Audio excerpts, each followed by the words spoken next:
All right, here we are on the homestead. It is June and summer has hit, and I mean hard today. It is 100 degrees with over 100 in heat index, and it is time to go on a heat walk. When you have homestead animals, you can do what you can do about staying nice and cool, but we have to check our creatures and see how they're faring in this weather, because it is bad news. And we have some animals in particular that we're a little more worried about. If you notice, I can walk over here, we got the air conditioner cranking, and I have to check on some of these chickens. We always turn all of our animals out free range when it's hot like that, real extreme conditions, because animals like the chickens, they're able to find their own cool. You see right here is one of my concerned people I'm worried about. This is my meaty hen. She's a Cornish cross. She's the one that raised a whole broody bunch of babies for me this year, and she's actually turned out to be a pretty decent egg layer. But this hen, I guarantee you, is over 10 pounds. I need to weigh her. I also have, if you can see her tucked back behind that bush right there, that's a white Jersey giant. And we have some other hens, and they've obviously made their way over here to the shady side of the yard. Here's our little half-grown juniors. Sex links, they're not doing bad at all, so I'm not too worried about them. I keep walking around and seeing some of the things we do to take care of these animals on a hot day. Okay, here's a big concession. Of course, you know, the first thing in the morning when it's going to be a heat day like this, I make sure that all of the animals have plenty of cold water. I rinse out all of their water containers. I put them with fresh cold water, and on a really extreme day like today, I do the same thing again around noon, or this is about 2 o'clock in the afternoon. This little tray I'm filling right here is actually a child's sled, and what I do with it on really hot days like this, as you can see, I have it in the shade, and I have it full of cold water, filling it all the way up, and it's going to sit here in the shade full of cold water. Quite often the chickens will come and they will actually wade in this pool of water because it's a good way to cool off their over hot bodies. That's one of the concessions I make for the heat. Another concession I make is I do not grain in the morning when it's going to be this hot.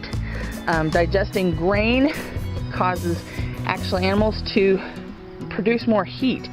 Now, if it's like a nursing lamb or something like that, a mother that really does need some grain, I might give her a little bit, but I try to kind of shift most of the feeding to the evening hours when it's this hot for a while, because I should say the grain feeding, they're all allowed the free range. They all have grass and bugs and things like that that they hunt for themselves, but the grain feeding I try to keep to a bare minimum just because it's so hot.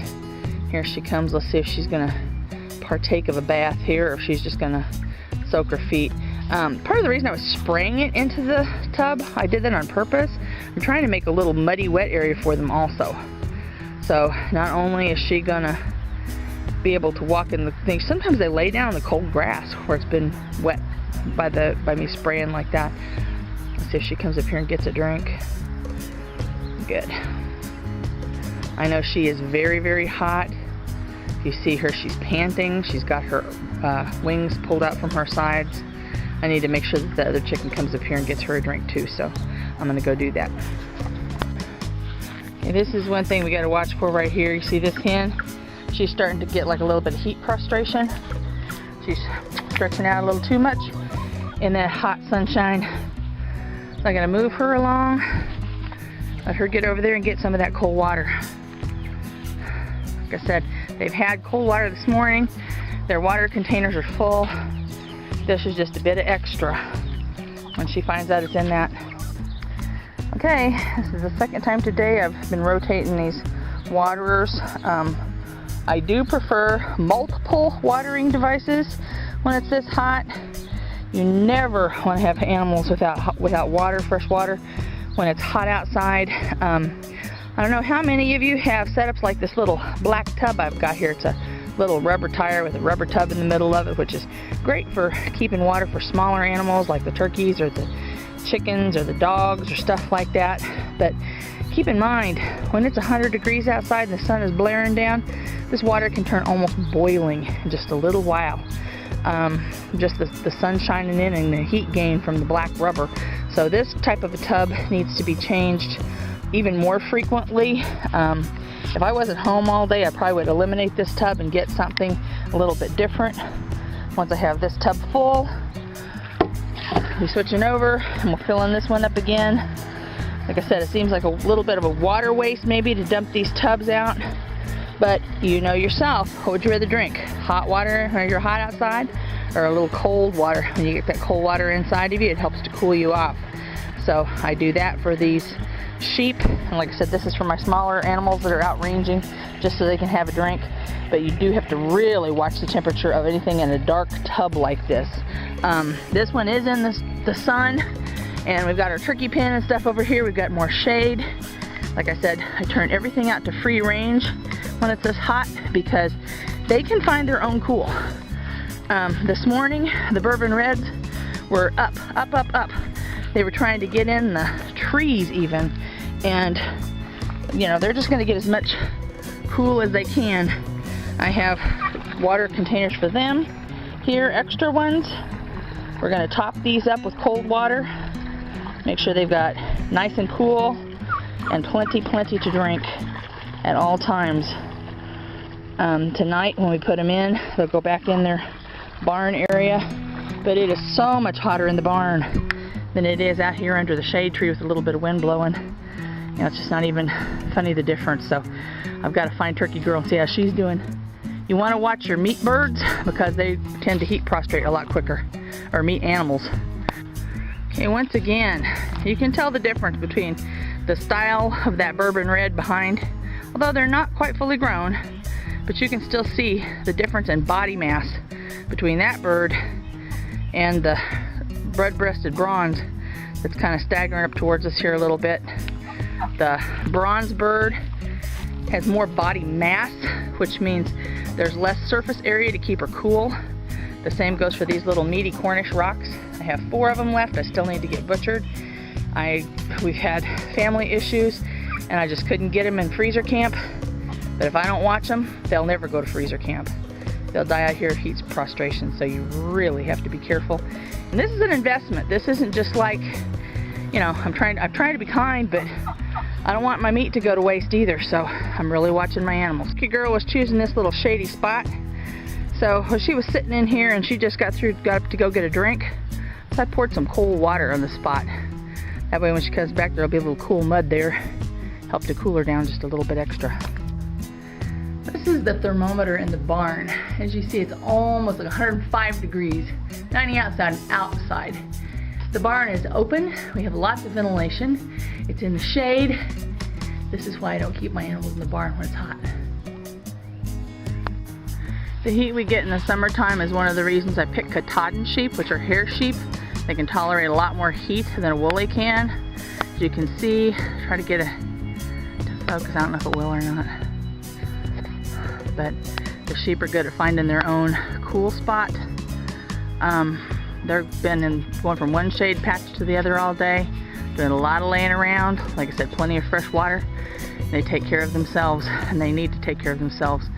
Young animals, old animals, and animals with extra hair or medical conditions, you've really got to watch or you'll lose them. Lots of homesteads also have outside animals like this barn cat. She's an old kitty, but we have to make sure she has plenty of food and cold water. Change her water several times a day also. This is a smart cat. We were fortunate, quote, quote, enough to have a groundhog dig a hole underneath the north side of our front porch. And we left the hole. Times like these, this kitty goes and crawls in that hole and lays in the cool earth. So it helps her out when it's this hot. Kind of a weird thing to keep, but it works for the kitty, so we leave it. It's also important to remember there's more than just animals on the homestead. We have a lot of plants, and if you're like me, you have a lot of them sitting in containers. We always make sure the containers are watered every day. And I have some plants, as you can see how they're already getting burnt a lot. But these are plants that are still waiting to be planted. I have some blueberries in here that need to be planted out, and grapevine that needs to be planted out, as well as some herbs. And I have found that putting them in a big tray like this old child sled, and that way they can kind of root water a little bit. You fill them up with water and then they can suck up as they need in the base of it over the day, and it kind of helps to keep them more alive. Of course, it goes without saying that, here goes a chicken running. It goes without saying that you have to also be careful as a people on the homestead. You drink and you drink and you drink and you drink and you drink and you drink water. Nothing caffeinated. If you need something a little more refreshing, sometimes we add some lime juice or lemons or sliced up oranges to the water, because the citrus seems to help a little bit too. But it'll just bake you. We try to come out in short bursts, and then we go back to the air conditioner. I'm proud to say it. I have an air conditioner when it's this hot. I like it hot. I don't like to die. The dogs, on the other hand, they don't like it hot. They spend most of their day sprawled out like they're melted in the middle of my living room floor, and they usually lay in front of the floor fan to boot, so they stay nice and cool. But I just wanted to let you all know what we do for some extreme heat conditions on the homestead, and hope you take care of your animals as well. Thanks for watching. Bye.